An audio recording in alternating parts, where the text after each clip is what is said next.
Twelfth class के physics के चतुर्भुज लेक्चर्स की सीरीज में स्वागत है आप सभी का। आज के लेक्चर में हम लोग चल रहे हैं पढ़ने कूलॉम्स लॉ। हम लोगों ने प्रीवियस लेक्चर में भी कूलॉम्स लॉ के बारे में पढ़ा था, बट हमने प्रीवियस लेक्चर में इतना बताया था कि अगर एग्जाम में क्वेश्चन आता है कि कूलॉम्स लॉ क्या होता है और कूलॉम्स लॉ का व्यंजक प्राप्त कीजिए, अगर इतना क्वेश्चन आता है एग्जाम में तो आपको क्या करके आना है, हमने उतना जाना था प्रीवियस लेक्चर में। आज हम उसके आगे देखेंगे, एक्सप्लेन वे में पूरा कूलॉम्स लॉ समझेंगे कि कूलॉम का फुल लॉ क्या था। पिछले लेक्चर में प्रीवियस लेक्चर में हम लोग जान लिए थे कि कूलॉम्स का नियम क्यों बनाया गया और कूलॉम्स लॉ क्या था, कूलॉम्स का व्यंजक क्या था। कूलॉम के नियम का जो भी फोर्स का व्यंजक आता है F = K × Q1 Q2/r², जो भी आता है वो सब होता क्या है, हमने प्रीवियस लेक्चर में देख लिया था। आइए स्टार्ट करते हैं आज का सेशन। एक बार मैं फिर से प्रीवियस लेक्चर में जो पढ़ाया था रिवाइज करा देता हूँ जल्दी से। मैं बात करता हूँ कूलॉम्स लॉ की।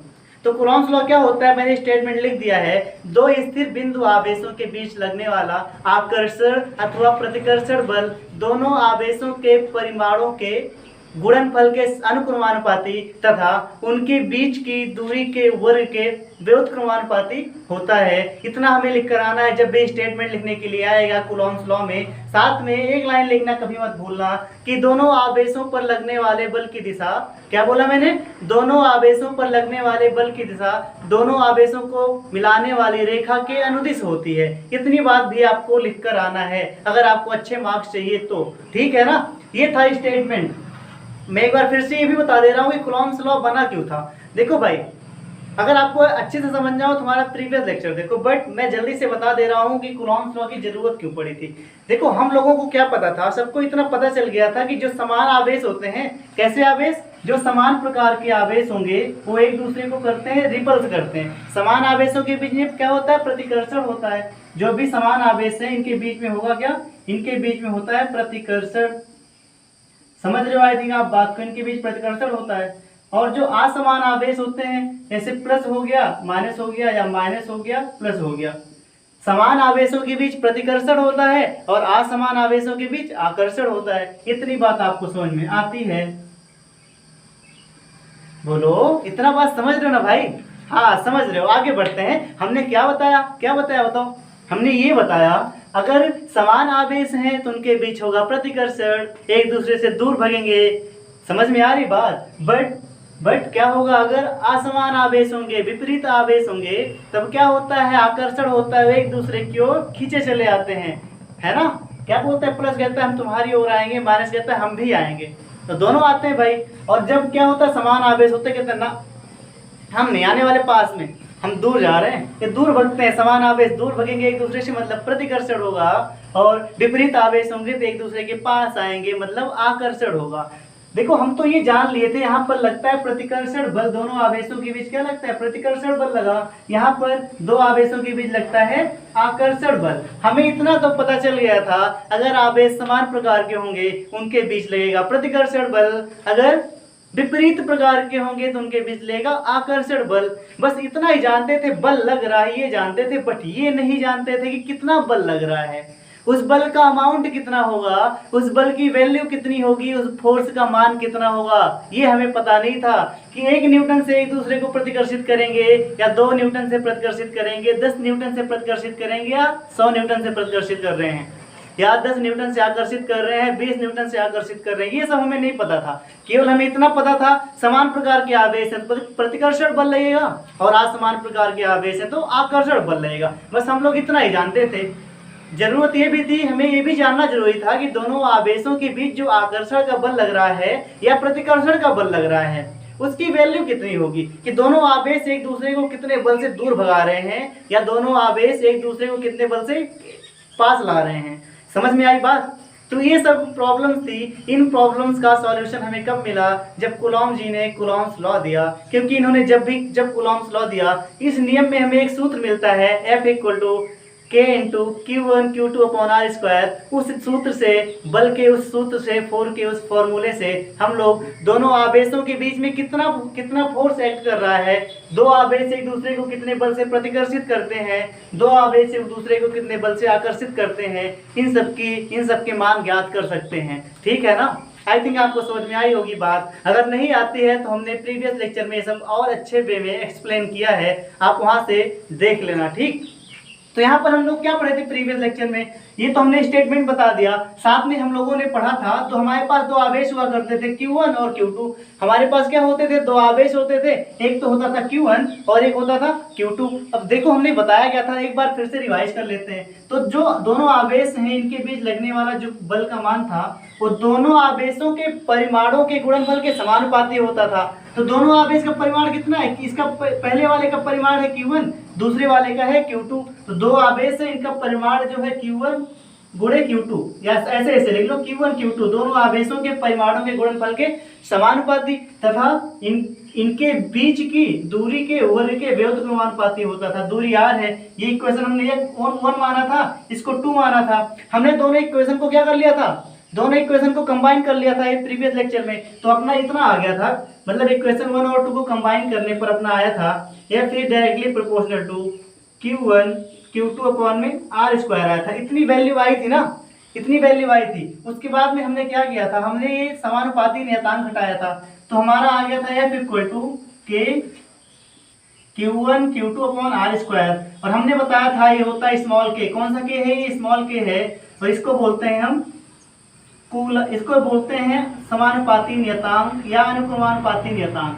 क्या है, समानुपाती नियतांक है, ये समानुपाती नियतांक है। और इसी को हम बोलते हैं, इसी को बोलते हैं कूलॉम नियतांक। क्या बोलते हैं बच्चा, कूलॉम नियतांक बोलते हैं। आई थिंक आपको बात समझ में आई। यही क्या है, यही जो स्मॉल के है, कैसा के है, कौन सा के है, ये बात याद रखना, क्योंकि अभी आपको एक परावैद्युतांक पढ़ने को मिलेगा, उसको कैपिटल के से प्रदर्शित करते हैं, यहाँ स्मॉल के से प्रदर्शित कर रहे हैं। इसका मतलब ये है क्या, ये है कूलॉम नियतांक, क्योंकि हमें कहाँ मिल रहा है, कूलॉम्स लॉ में मिल रहा है, तो ये होता है कूलॉम नियतांक। और हमने वहाँ पिछले लेक्चर में बताया था, यही इतना जो आया था, ये इतना जो आया था, हमने बोला था यही कूलॉम का नियम है, यही कूलॉम का व्यंजक है। अगर आपको एग्जाम में पूछा जाता है कि कूलॉम का नियम क्या होता है तथा कूलॉम के नियम का व्यंजक प्राप्त करो, तो आपको यहीं तक करके आना है, यहाँ न्यूटन लिख देना, इतना न्यूटन आपको यहाँ तक करके आना है। अगर और आगे पूछता है आगे क्या करना है, हम आपको बताने चल रहे हैं आज के लेक्चर में, तो समझ लो आज का लेक्चर अब शुरू होता है, क्योंकि इतना तो हमने पिछले लेक्चर में बता दिया था, हम रिवाइज करवा रहे थे बस, ठीक है ना। अब आगे बढ़े, इसको इरेज कर दिया जाए भाई। अब देखो हमारे पास क्या है, कूलॉम नियतांक है, तो जो कूलॉम नियतांक के है इसका मान दो कारकों पर निर्भर कर रहा है, इसका मान दो कारकों पर निर्भर करता है। समझ में आई बात, जो कूलॉम नियतांक है। अब देखो यहाँ पर हम खींचते हैं क्या, एक लाइन खींचते हैं और बढ़ते हैं आगे। वैसे तो इतना प्रीवियस लेक्चर में पढ़ा दिए थे, इसको इरेज ही कर दिया जाए, बोलो कोई बात नहीं। अच्छा जो लोग नहीं पढ़े हो देख लो भाई, स्क्रीनशॉट ले लो, अभी बाद में इरेज कर देंगे।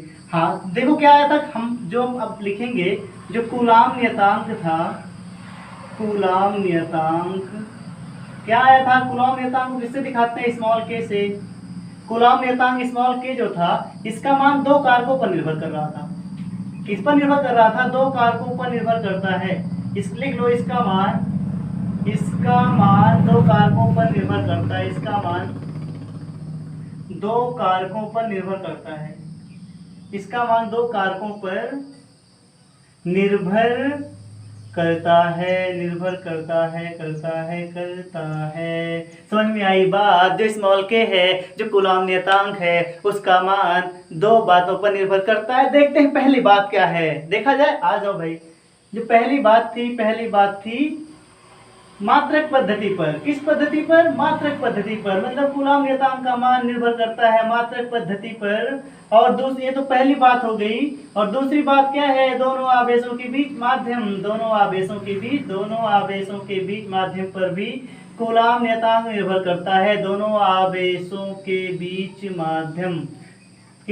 माध्यम पर भी कूलॉम नियतांक का मान निर्भर करता है। समझ में आई बात। कोई पूछे स्मॉल के क्या होता है, तो आप बताओगे स्मॉल के कूलॉम नियतांक होता है। कूलॉम नियतांक का मान दो बातों पर निर्भर करता है। पहली बात है मात्रक पद्धति, और दूसरी बात क्या है, दूसरी बात है आवेशों के बीच माध्यम। समझ में आई बात। तो अब हम स्टडी करेंगे अलग अलग इन दोनों की, ठीक है। तो आइए देखते हैं, सबसे पहले पढ़ने वाले हैं क्या, सबसे पहले हम लोग पढ़ेंगे मात्रक पद्धति पर। आ जाओ भाई, पहली हेडिंग डालो, मात्रक पद्धति। मात्रक पद्धति पर निर्भर करता है। किसका मान? के का मान। जब मात्रक पद्धति पर निर्भर करेगा तो क्या बताया गया है? आइए, कहाँ पर आइए, कहीं आना वाना नहीं है, जहाँ बैठे बैठे वहीं बैठे रहो, चुपचाप लेक्चर देखते रहो। आगे हम बता रहे हैं, ठीक है। देखो हम बताते हैं आपको के का मान जो बताया गया था एसआई सिस्टम में। सबसे पहले हम जानते हैं जो एसआई पद्धति होती है, क्या होती है एसआई पद्धति में? एसआई पद्धति में के का मान होता है, के इक्वल टू होता है 1/4 pi epsilon not equal to 9 into 10 to the power 9। मात्रक क्या होगा? मात्रक हो जाता है अपना newton metre square upon coulomb square. ठीक है ना। के का मान एसआई पद्धति में इतना होता है। समझ में आई बात?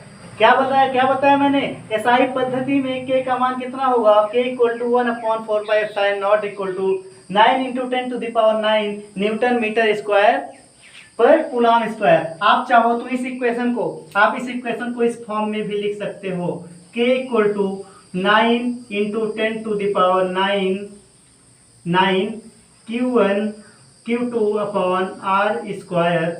लेकिन इसको तब लिखेंगे जब, ठीक है ना, इसको लिखेंगे। और देखो साथ में एप्सिलॉन नॉट है तो पहले इसको जान ले फिर आगे बढ़ते हैं।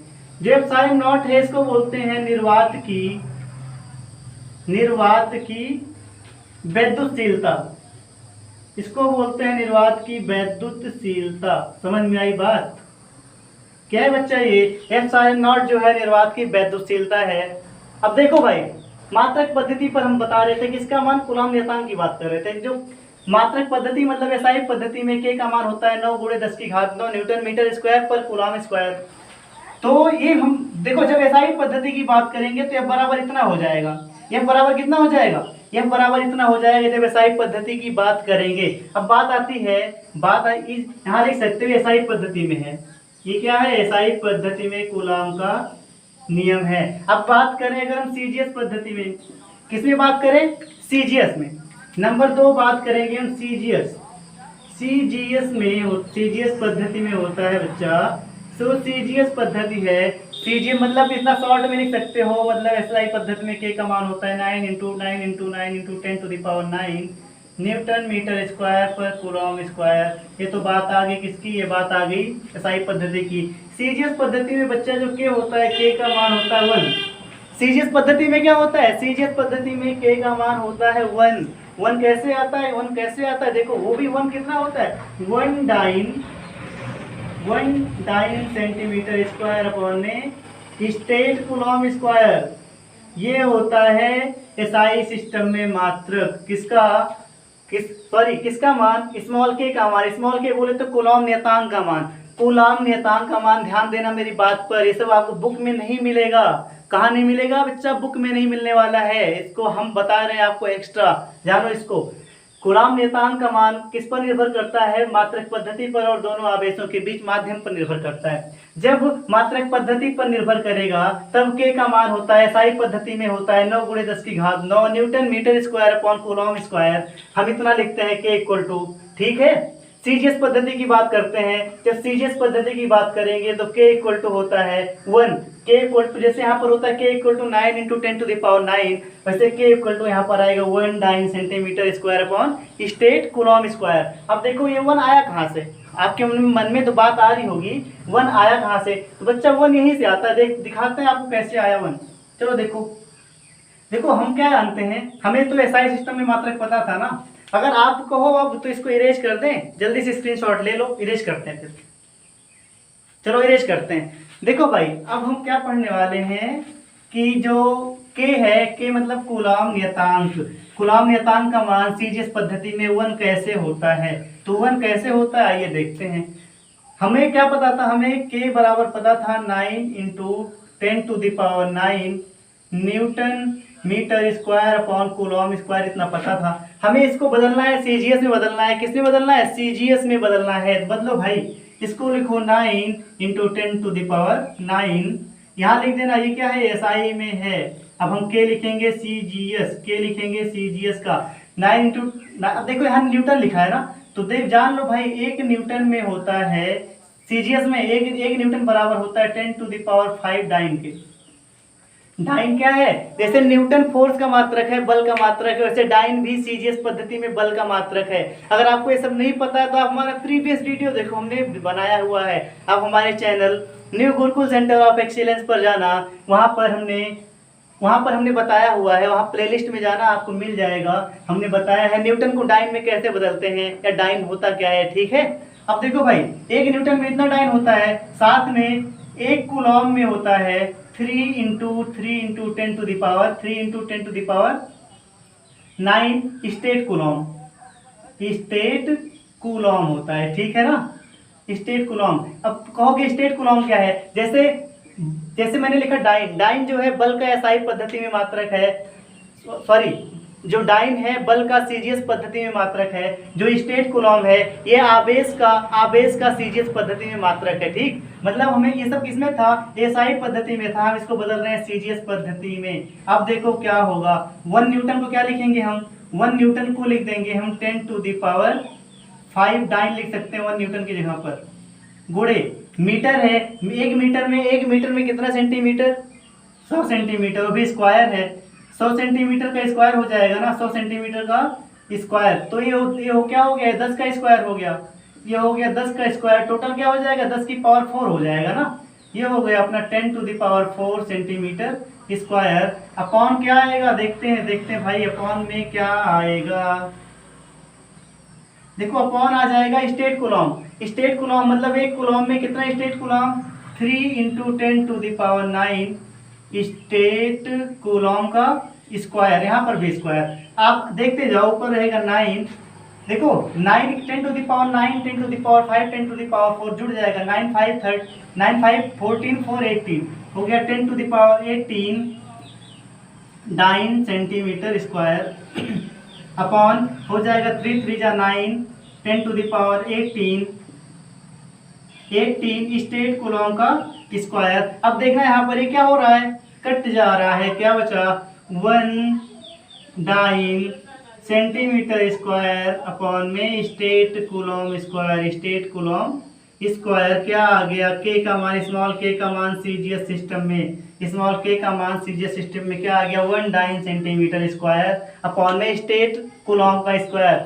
आपको ऐसे बता दिया जाता है, बुक में बता दिया जाता है कि के का मान इतना होता है सीजीएस एसआई सिस्टम में और सीजीएस में 1 होता है, बट बताया नहीं जाता कहाँ से आया। हमने आपको बताया कहाँ से आया। अगर आपको पसंद आया, ये बात पसंद आई, ये बात पसंद आई, ये लॉजिक पसंद आया, तुरंत ठोको लाइक ठोको। आगे बढ़ते हैं, आगे देखते हैं क्या देखेंगे। अब हम देखने वाले हैं सेकंड नंबर, दोनों आवेशों के बीच माध्यम पर।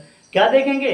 दोनों आवेशों के बीच माध्यम पर। हमने तो देख लिया, मात्रक पद्धति पर हमने देख लिया कि कूलॉम नियतांक का मान मात्रक पद्धति पर निर्भर करता है। तो अगर एसआई पद्धति में मात्रक होगा, जब हम एसआई सिस्टम की बात कर रहे होंगे तो के का मान क्या रखेंगे? 9 × 10⁹ न्यूटन मीटर स्क्वायर पर कूलॉम स्क्वायर। जब हम बात करेंगे सीजीएस पद्धति की, तब क्या पढ़ेंगे? डाइन, तब क्या लिखेंगे? के बराबर 1 रखेंगे। इतना अगर समझ में आया हो स्क्रीनशॉट लो, तो हम इसके बाद आपको कुछ बताने वाले हैं, कुछ अच्छी बात। हो गया? चलो आगे बढ़ते हैं, इरेज करते हैं, ठीक। इरेज कर रहे हैं, जल्दी से स्क्रीनशॉट ले लो। बढ़ते हैं। अब देखो इसका मतलब क्या हुआ, जब हम लिखेंगे फोर्स इक्वल टू एफ, मतलब एसआई सिस्टम में अगर लिखना होगा एफ इक्वल टू, तो हम क्या लिखेंगे? 9 ऐसे लिख सकते हैं, देखते जाओ। यहाँ लिखेंगे के ऑफ एसआई, मतलब ये लिखने का एक तरीका बता रहा हूँ, बुक में नहीं मिलता है, आपकी बेटर अंडरस्टैंडिंग के लिए बता रहा हूँ मैं।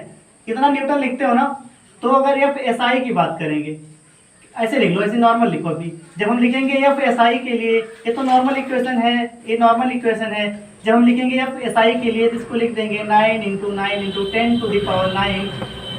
10⁹ Q1 Q2 अपॉन में R स्क्वायर न्यूटन।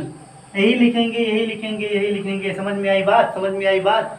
इसके बाद अगर हम लिखेंगे एफ फॉर सीजीएस के लिए लिखेंगे बच्चा, तो यहाँ पर क्या आ जाएगा? जैसे हमने यहाँ पर के की जगह पर क्या रखा? के की जगह पर रखा है 9 × 10⁹ तो सीजीएस में क्या होता है? के का मान 1 होता है, यहाँ 1 लिखो। 1 × Q1 Q2 अपॉन में R स्क्वायर, मतलब क्या हो गया? ये Q1 Q2 अपॉन में R स्क्वायर। और सीजीएस सिस्टम, जैसे एसआई सिस्टम में फोर्स का मात्रक न्यूटन होता है, वैसे सीजीएस सिस्टम में फोर्स का मात्रक होता है। फोर्स का मात्रक हो जाएगा डाइन, क्या हो जाएगा?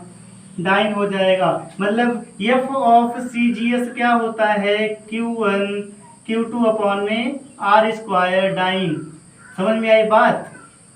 ये सब आपको, ये सब कॉन्सेप्ट कुछ भी बुक में नहीं मिलने वाला है, आई गारंटी। कोई भी बुक पढ़ डालो, किसी भी पब्लिकेशन की बुक पढ़ डालो, ऐसे आपको नहीं मिलेगा, कहीं बताया भी नहीं जाएगा। समझ में आई बात। हम आपको इसलिए बता रहे हैं बिकॉज यहाँ से कभी कभी टिपिकल न्यूमेरिकल प्रॉब्लम दे दी जाती है और बच्चे क्या हो जाते हैं, कंफ्यूज हो जाते हैं। समझ में आई बात। अगर आपको इतनी वीडियो पसंद आई हो तो क्या करो, आगे बने रहो भाई, आगे बने रहो, कंटिन्यू बने रहो, आगे देखते हैं। बिकॉज अभी बाकी है, क्या बाकी है, दोनों आवेशों के बीच माध्यम पर कूलाम नियतांक की निर्भरता। ठीक, इतना हो गया, आगे बढ़े। आ जाओ भाई, बढ़ते हैं। इरेज कर दें, ले लो स्क्रीनशॉट, करते हैं इरेज, कर रहे हैं भाई। अब देखो भाई, अब देखते हैं दूसरा नंबर आ गया अपना। क्या आ गया, दोनों आवेशों के बीच माध्यम पर। नंबर 2, दोनों आवेशों के बीच के माध्यम पर, दोनों आवेशों के बीच माध्यम पर, किस पर, माध्यम पर। समझ में आई बात। अब देखते हैं, देखो अब एक बात समझना मेरी, यहाँ पर माध्यम पर एक तो इसमें एक कंडीशन पढ़ते हैं। पहली कंडीशन इसमें होती है निर्वात। जब दोनों आवेशों के बीच माध्यम क्या हो, समझ जाना अपने आप, मैं लैंग्वेज बोल रहा हूँ, लिख नहीं रहा हूँ। जब दोनों आवेशों के बीच माध्यम निर्वात या वायु हो, लिख लेना, जब माध्यम क्या हो, निर्वात या वायु हो, निर्वात हो या वायु हो, मतलब वैक्यूम हो या एयर हो, तब क्या होगा, जब निर्वात या वायु होगा तब जो के होगा, स्मॉल के कूलॉम नियतांक होगा, इसका मान होगा 1/4 पाई एप्सिलॉन नॉट। क्या होगा, 1/4 पाई एप्सिलॉन नॉट, और इतना बराबर लिखते हैं 9 × 10⁹ newton metre square upon coulomb square. समझ में आई बात। मतलब हम के इक्वल टू में क्या लिखना पसंद करेंगे, के इक्वल टू में लिखेंगे 4 पाई एप्सिलॉन नॉट लिखेंगे। अगर इतना लिखोगे तो एफ इक्वल टू क्या आ जाएगा बच्चा, एफ इक्वल टू अपना आ जाएगा, के की जगह पर लिख दो, लिखो यहाँ पर, लिखो लिखेंगे एफ इक्वल टू, ये कब होगा, जब कहाँ पर रखे होंगे आवेश रखा होगा निर्वात या वायु में, निर्वात या, यहाँ पर लिखो भाई एफ के पास लिखो, एफ ऐसे लिखो, यहाँ छोटा सा लिखो निर्वात या वायु। मतलब एक बल कहाँ के लिए है, जब आवेश दोनों कहाँ रखा हो, जब दोनों आवेश निर्वात में रखे हो या वायु में रखे हो, तब क्या होगा, तब हम के की जगह पर रख देंगे 1/4 pi epsilon naught into Q1 Q2 upon are square newton. समझ में आई बात। एफ निर्वात बराबर क्या होता है, एफ निर्वात बराबर होता है 1/4 pi epsilon naught into Q1 Q2 upon में आर स्क्वायर न्यूटन। तो अब मेरी एक बात समझना, एग्जाम के पॉइंट ऑफ व्यू से बता रहा हूँ। अगर आप एग्जाम, बोर्ड एग्जाम में क्वेश्चन आता है, क्वेश्चन ये आता है कूलाम नियम क्या होता है, तथा अगर दो आवेश निर्वात अथवा वायु में स्थित हैं तो उनके बीच लगने वाले बल के लिए व्यंजक प्राप्त करो। तो हमने जितना बताया था, हमने आपको बताया था ना कूलाम के नियम के बारे में, एफ इक्वल टू इतना प्रूव करना रहता है, एफ इक्वल टू के Q1 Q2 अपॉन में आर स्क्वायर, मैंने बताया था। इतना प्रूव करने के बाद लिख दो यहाँ पर क्या है, यही कूलाम का नियम है। जब आप इतना लिख दोगे, अब क्वेश्चन में क्या मैंने बोला कि दोनों आवेश कहाँ, अगर क्वेश्चन में दिया रहेगा कि दोनों आवेश निर्वात में स्थित हैं, जब बोलेगा निर्वात में स्थित है तो के बराबर क्या रख दोगे, के बराबर ये इतना रख दो, तुरंत के बराबर क्या रख दोगे 1/4 पाई एप्सिलॉन नॉट निर्वात में जब स्थित हो। समझ में आई बात। जब कहेगा निर्वात में स्थित हो तो ये लिखना, जब कहेगा एसआई सिस्टम में लिखो तो के की जगह पर ये लिख सकते हो, सीजीएस सिस्टम में लिखो तो के की जगह ये लिख सकते हो। मतलब आपके ऊपर डिपेंड करता है, जो क्वेश्चन पूछा जाएगा उसी हिसाब से आपको लिखना है। अभी आप पूरे वीडियो में आखिरी तक बने रहो, एंड तक बने रहो, आपको बताएंगे लिखना कैसे है। बिकॉज जो फिजिक्स की अपनी चतुर्भुज बैच है ये किस पर आधारित है, बोर्ड एग्जाम्स पर आधारित है। समझ में आई बात। आइए आगे बढ़ते हैं। हमने तो क्या देखा, हमने इतना देख लिए, निर्वात अगर दोनों आवेश कहाँ रखे हो, निर्वात में रखे हो, तो निर्वात में ये फॉर्मूला यूज होगा, जो अपना दोनों आवेशों के बीच लगने वाला बल था वो इस फॉर्म में हो जाएगा, इस फॉर्म में आ जाएगा। समझ में आई बात। हाँ आई ना, बढ़ते हैं आगे, आ जाओ, बढ़ते हैं ना। देखो भाई, अब देखो अपना जो आवेश है, अब आवेश कहाँ रखे हैं, देखो दोनों आवेश निर्वात अथवा वायु में ना होगा, किसी और माध्यम में, दोनों आवेशों के बीच दोनों आवेशों के बीच माध्यम, दोनों आवेशों के बीच माध्यम निर्वात, दोनों आवेशों के बीच माध्यम निर्वात या वायु ना होकर कुछ और है, निर्वात या वायु होकर ना होकर कुछ और है। समझ रहे हो? दोनों आवेशों के बीच माध्यम निर्वात या वायु ना होकर कुछ और है, इसका मतलब अब जो माध्यम है, दोनों आवेश जहां पर रखे हैं, दोनों आवेश जहां पर रखे हैं वो माध्यम ना तो निर्वात है और ना ही वायु है। इसका मतलब निर्वात और वायु के अलावा कुछ भी हो सकता है, पानी हो सकता है, ऑयल हो सकता है, कुछ भी हो सकता है। समझ में आई बात? बट वो निर्वात नहीं है और वायु नहीं है। इसके अलावा कहीं पर रख दो, पानी में रख दो, कीचड़ में रख दो, मिट्टी में रख दो, ऑयल में रख दो, कहीं भी रख दो, ठीक है। तब क्या होगा? तब अपना हो जाता है, देखो भाई, तब हो जाता है के होता है के इक्वल टू, क्या जानते हैं हम, एप्सिलॉन अपॉन एप्सिलॉन नॉट पढ़ते हैं। तो यहाँ पर पता है यहाँ से क्या फाइंड आउट करते हैं, यहाँ से निकालते हैं एप्सिलॉन बराबर लिखते हैं के इंटू एप्सिलॉन नॉट।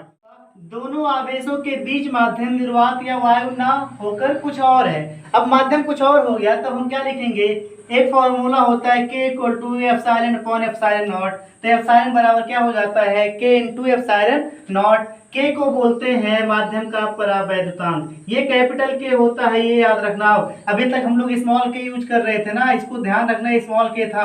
अब हम यूज करेंगे कैपिटल के यूज कर रहे हैं। इसको बोलते हैं माध्यम का परावैद्युतांक, माध्यम का परावैद्युतांक। क्या है ये? क्या है? क्या है? क्या है? ये है माध्यम का परावैद्युतांक। इसको इरेज करके आगे पढ़ते हैं, ठीक। स्क्रीनशॉट लेना हो तो बच्चा ले लो, अदरवाइज क्या करेंगे हम? इरेज करेंगे, ठीक। चलो हम इरेज कर रहे हैं, इरेज कर रहे हैं, इरेज कर रहे हैं, इरेज कर रहे हैं। आगे देखो देखो देखो देखो, अब क्या हो जाएगा? के है माध्यम का परावैद्युतांक। अब देखो क्या करेंगे हम, जब दोनों आवेश कहाँ स्थित होंगे, हम लिख रहे हैं माध्यम में स्थित होंगे। अभी तक निर्वात में थे, अब हम लिखेंगे आवेश कहाँ स्थित है? माध्यम में स्थित है। तो उनके बीच क्या बल लगेगा? तो बल लगेगा, अब हम क्या करेंगे? के अब हम ये नहीं ले, अब हम लिखेंगे 1/4 पाई एप्सिलॉन लिखते हैं, और Q1 Q2 upon are square लिख देंगे न्यूटन। जब माध्यम, ये माध्यम के लिए है, समझ में आई बात? क्या है ये? माध्यम के लिए। ये माध्यम के लिए है जब वो दोनों आवेश किसी माध्यम में रखे होंगे, निर्वात अथवा वायु में नहीं रखे होंगे। अब एक चीज जानना, एप्सिलॉन नॉट होता था निर्वात की वैद्युतशीलता। क्या होता था? निर्वात की, ये होता था निर्वात की वैद्युतशीलता, होता था क्या भाई? निर्वात की वैद्युतशीलता। और एप्सिलॉन होता है माध्यम की वैद्युतशीलता। क्या होता है? माध्यम की वैद्युतशीलता, माध्यम की वैद्युतशीलता। समझ रहे हो क्या है ये? क्या है भाई? माध्यम की वैद्युतशीलता है ये। क्या है? ये माध्यम की वैद्युतशीलता है, और एप्सिलॉन नॉट था निर्वात की वैद्युतशीलता, ठीक। तो इस या एक कंक्लूजन यहाँ से आप समझ रहे होगे, जब यफ जो होगा, जब यफ निर्वात में होगा, जब दोनों आवेश मान लो, एक ये देखो, ये आवेश है Q1 और इनके बीच की दूरी स्मॉल r है, ये आवेश हो गया Q2। मैं कह रहा हूँ यह एक बॉक्स है, मैं कह रहा हूँ इस बॉक्स में निर्वात है। ये दोनों कहाँ स्थित हैं? ये स्थित है निर्वात में। कहाँ स्थित है? निर्वात में। और देखो हमारे पास और आवेश है, हमारे पास फिर से आवेश है Q1 r दूरी, Q2, फिर से हमारे पास एक बॉक्स है। मैं बोलूँ ये निर्वात है या वायु है? निर्वात है या वायु है? इसको क्या मान लो? पानी मान लो, पानी मान लो भाई, पानी मान लो, या ऑयल मान लो। क्या मान लो? ऑयल मान लो, ऑयल। अब देखो, जब वो दोनों आवेश कहाँ स्थित होंगे? निर्वात में या वायु में स्थित होंगे, तब के बराबर कूलाम नियतांक, समझ रहे हो? कूलाम नियतांक वाले के की बात कर रहा हूँ, स्मॉल के की बात कर रहा हूँ। तो स्मॉल के बराबर होगा 1/4 पाई एप्सिलॉन नॉट। इतना लिखेंगे, इतना लिखेंगे। समझ में आई बात? जब हम आगे देखना, जब दोनों आवेश कहाँ रखे हो? किसी माध्यम में रखे हो, निर्वात अथवा वायु में ना होकर किसी अन्य माध्यम में हो, तब क्या लिखेंगे? तब स्मॉल के कूलाम नियतांक बराबर लिखेंगे हम, कूलाम नियतांक बराबर लिखेंगे, क्या लिखेंगे? 1/4 पाई एप्सिलॉन लिखते हैं। इतनी बात समझ में आई? ये बात समझ रहे हो या नहीं? और एप्सिलॉन नॉट क्या होता है? निर्वात की वैद्युशीलता है। और ये क्या है? एप्सिलॉन नॉट निर्वात की वैद्युशीलता है। और एप्सिलॉन क्या है? माध्यम की वैद्युशीलता है। क्या है? माध्यम की वैद्युशीलता है। इतनी बात समझ रहे हो? माध्यम की वैद्युशीलता है। अब समझना, तो यहाँ पर एफ क्या हो जाएगा? एफ निर्वात, निर्वात क्यों मैं नहीं लगा दे रहा हूँ, एफ निर्वात क्या होता है? 1/4 pi epsilon naught into Q1 Q2 upon में आर स्क्वायर न्यूटन। यहाँ पर यह बराबर इतना आता है। यहाँ पर यह बराबर क्या आएगा? यहाँ पर यह बराबर आता है यह माध्यम, ये अब माध्यम के लिए है 1/4 pi epsilon into Q1 Q2 upon are square Newton.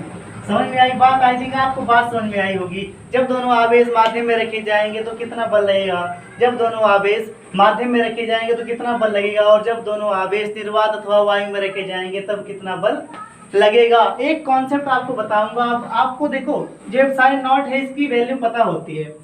ये एप्सिलॉन नॉट की वैल्यू होती है 8.85 इंटू 10⁻⁻12। क्या होगा? 10⁻⁻12 coulomb square upon newton metre square. ये होता है, ये वैल्यू पता रहेगी आपको। एप्सिलॉन नॉट मतलब निर्वात के वैद्युशीलता, निर्वात के वैद्युशीलता की वैल्यू आपको पता रहेगी। निर्वात के वैद्युशीलता की वैल्यू आपको पता रहेगी। माध्यम के वैद्युशीलता की वैल्यू नहीं पता होती है। तो हम एक रिलेशन जानते हैं। क्या जानते हैं? हम एक रिलेशन जानते हैं। और रिलेशन क्या होता है देखना, वो रिलेशन होता है बच्चा, वो रिलेशन होगा जो, देखो अब देखो, एक रिलेशन होता है निर्वात की वैद्युशीलता और माध्यम की वैद्युशीलता में एक रिलेशन होता है के। हम लिखते हैं कैपिटल के बराबर, या यहाँ सीरीज करके यहाँ लिख दें, स्क्रीनशॉट ले लो, बताते हैं फिर। ठीक, बहुत अच्छा कॉन्सेप्ट बताने वाला हूँ, बहुत खतरनाक वाला। देखना, अब एक रिलेशन होता है परावैद्युतांक, परावैद्युतांक, परावैद्युतांक। समझ रहे हो बात को? समझ रहे हो? इसको दिखाते हैं बच्चा कैपिटल के से। इसका इतना बराबर होता है माध्यम की वैद्युशीलता, माध्यम की वैद्युशीलता क्या होता है? माध्यम की वैद्युशीलता अपॉन माध्यम की वैद्युशीलता अपॉन निर्वात की वैद्युशीलता, निर्वात की वैद्युशीलता। समझ रहे हो? क्या होगा? माध्यम की वैद्युशीलता अपॉन निर्वात की वैद्युशीलता। तो कैपिटल के बराबर क्या हो जाएगा? एप्सिलॉन अपॉन, क्योंकि माध्यम की वैद्युशीलता क्या है? एप्सिलॉन, और निर्वात की वैद्युशीलता क्या है? Epsilon not. के इक्वल टू इतना हो जाता है। तो यहीं से एक डेफिनेशन भी बनती है, एक परिभाषा भी बनती है कि परावैद्युतांक किसे कहते हैं। तो हम क्या बोलेंगे? माध्यम की वैद्युशीलता तथा निर्वात की वैद्युशीलता के अनुपात को ही माध्यम की वैद्युशीलता तथा निर्वात की वैद्युशीलता के अनुपात को ही परावैद्युतांक कहते हैं। अब देखो, यहाँ से हम माध्यम की वैद्युशीलता बराबर क्या निकाल लेंगे? कैपिटल के इंटू एप्सिलॉन नॉट। इसका मतलब हमें क्या दिया रहेगा? जब भी क्वेश्चन आएगा वहाँ के का मान दिया रहता है, परावैद्युतांक दिया रहता है। क्या के क्या है? माध्यम का परावैद्युतांक। यहाँ लिखते हैं माध्यम का परावैद्युतांक, लिखते हैं माध्यम का परावैद्युतांक। आपको जब भी क्वेश्चन आएगा दिया रहेगा माध्यम का परावैद्युतांक दिया रहेगा। आपको माध्यम की वैद्युशीलता नहीं दी रहेगी, माध्यम की वैद्युशीलता नहीं दी रहेगी, आपको निकालना पड़ेगा। आपको क्या दिया रहेगा? आपको दिया रहेगा क्या दिया रहेगा? के दिया रहेगा, कैपिटल के, मतलब माध्यम का परावैद्युतांक दिया रहेगा। आपको ये निकालना पड़ेगा। ये कैसे निकालेंगे? माध्यम का परावैद्युतांक जैसे हम जानते हैं जल के लिए होता है परावैद्युतांक का मान, जल के लिए के का मान 81 लेते हैं या 80 भी लेते हैं कहीं कहीं पर। ठीक है, चलो के का मान किसके लिए है? जल के लिए, या के फॉर जल ऐसे लिख सकते हो। के जल के लिए क्या होता है? 81 या 80 लेकर चलते हैं। ठीक, तो अगर हमें निकालना होगा उसके लिए तो के का मान यहाँ रख देंगे 80 गुणे में एप्सिलॉन नॉट का मान हमें पता रहेगा, इसको याद कर लो 8.85 इंटू 10⁻⁻12। जो भी आएगा वो माध्यम की वैद्युशीलता हो जाएगी। समझ में आई बात? मतलब इतना आई थिंक समझ गए होगे ना कि माध्यम की वैद्युशीलता बराबर के इंटू एप्सिलॉन नॉट होता है। इसलिए ये वाले फॉर्मूले को जो हमने लिखा था ना, ये माध्यम हमने लिखा था, ये माध्यम क्या आया था वहां से देखो, ये वाला formula 1/4 pi epsilon into Q1 Q2 upon में आर स्क्वायर। इसको क्या लिख सकते हैं बच्चा? एफ माध्यम बराबर लिख सकते हैं हम 1/4 पाई एप्सिलॉन की जगह पर क्या लिख सकते हैं? के into epsilon naught into Q1 Q2 upon R square newton. समझ में आई बात? समझ गए हो बात को समझे समझे समझे समझे कि नहीं समझे? एक बात बताओ बच्चा, जितनी कॉन्सेप्ट जितने डीप में हम लोग आज पढ़े हैं ना क्या कूलॉम्स लॉ को, आई गारंटी आप बुक में तो नहीं पाने वाले, इस बात की गारंटी है। एक बार लेक्चर देखो, एक बार लेक्चर देखो और दोबारा फिर से देखना, आई गारंटी कूलॉम के नियम में कोई आपको लटका नहीं सकता। कूलॉम के नियम में आपको कोई लटका नहीं सकता, बिकॉज कोई कॉन्सेप्ट बचा नहीं है, कोई कॉन्सेप्ट हमने छोड़ा ही नहीं है इस टॉपिक से रिलेटेड। जो भी था जितना भी जो भी नियम में था सब कुछ हमने निकाल दिया, कुछ बचा ही नहीं। अब क्या बचा?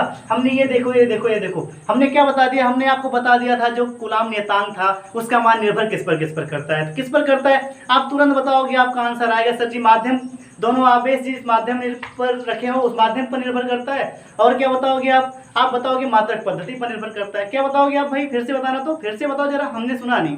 हाँ, आप बताओगे सर जी कूलॉम नियतांक का मान मात्रक पद्धति पर निर्भर करता है और आवेश किस माध्यम में स्थित है इस बात पर निर्भर करता है। अगर आवेश अपना निर्वात में स्थित होगा तो F बराबर हम क्या लिखते हैं, ये लिख कर आते हैं। अगर अपना आवेश कहाँ स्थित हो, किसी माध्यम में हो मतलब निर्वात और वायु को छोड़कर कोई अन्य माध्यम में हो, तब क्या लिख कर आएंगे, ये लिख कर आएंगे। अब देखना, जब हमारा दोनों आवेश निर्वात में स्थित होगा तब वहां पर यूज करते हैं निर्वात के वैद्युतशीलता की, किसकी? निर्वात के वैद्युतशीलता की। और जब अपना आवेश स्थित होगा किसी माध्यम में, वहां पर यूज करेंगे माध्यम की वैद्युतशीलता की। ठीक है, अब देखो ये क्या है, ये है एप्सिलॉन नॉट है। क्या है ये? एप्सिलॉन नॉट है। ये एप्सिलॉन नॉट है, हो जाएगा निर्वात की वैद्युतशीलता। क्या हो जाएगी? निर्वात की वैद्युतशीलता। और हमने रिलेशन बता दिया आपको, क्या बताया? माध्यम की वैद्युतशीलता और निर्वात की वैद्युतशीलता के बीच में एक रिलेशन बताया मैंने। क्या बताया है? रिलेशन बताया है। वो रिलेशन क्या है? माध्यम का परावैद्युतांक, मतलब माध्यम की वैद्युतशीलता तथा निर्वात की वैद्युतशीलता के अनुपात को ही परावैद्युतांक कहते हैं। माध्यम का परावैद्युतांक क्या होता है? माध्यम की वैद्युतशीलता और निर्वात की वैद्युतशीलता का अनुपात ही कैपिटल के कहलाएगा। कैपिटल के इक्वल टू होता है epsilon upon epsilon naught. Epsilon equal to आता है के इनटू में एप्सिलॉन नॉट। हमने ये सब प्रूव करा दिया, ये सब बकवास चीजें जो भी थी, बकवास नहीं थी। आई मीन देखो, मानो तो क्या है, कुछ नहीं है, फिजिक्स कुछ नहीं है, फिजिक्स खिलौना है, आप खेल सकते हो, बस जरूरत है पढ़ने की। आप पढ़ना तो शुरू करो, फिजिक्स से खेलोगे। समझ रहे हो बात को? आई थिंक आपको जितना कुछ हमने आज बता दिया बेटा, इसको अच्छे से पढ़ लो, एक बार स्क्रीनशॉट लो, फिर आगे बताते हैं। ले लो। हाँ, अब देखो कूलॉम नियम में हमने सब कुछ पढ़ डाला, कुछ नहीं बचा है। बात करते हैं कि जो कैपिटल के होता है कूलॉम नियतांक होता है, उसका एसआई पद्धति में मात्रक क्या, उसका एसआई पद्धति में मान क्या होगा? तो होगा 9 × 10⁹। समझ में आई बात? Newton metre square upon coulomb square, यही तो होगा ना। और बात करेंगे जो अपना कैपिटल के स्मॉल के है, कूलॉम नियतांक है, उसका मान सीजीएस पद्धति में, तो सीजीएस पद्धति में स्मॉल के का मान होता है 1। कितना होता है? 1 होता है। कहाँ से आया, कैसे आया, वो सब भी हमने आज बता दिया है। अच्छे से नोट्स बनाते रहो, कंटिन्यूटी बनाए रखो। आप पता क्या कर सकते हो, अगर जितना मैं बताऊँ उतना करते जाओ तो आई गारंटी आप टॉप कर सकते हो, जैसे मैंने किया था। मेरे पता कितने मार्क्स आए थे? 90+ है 12th में मेरे।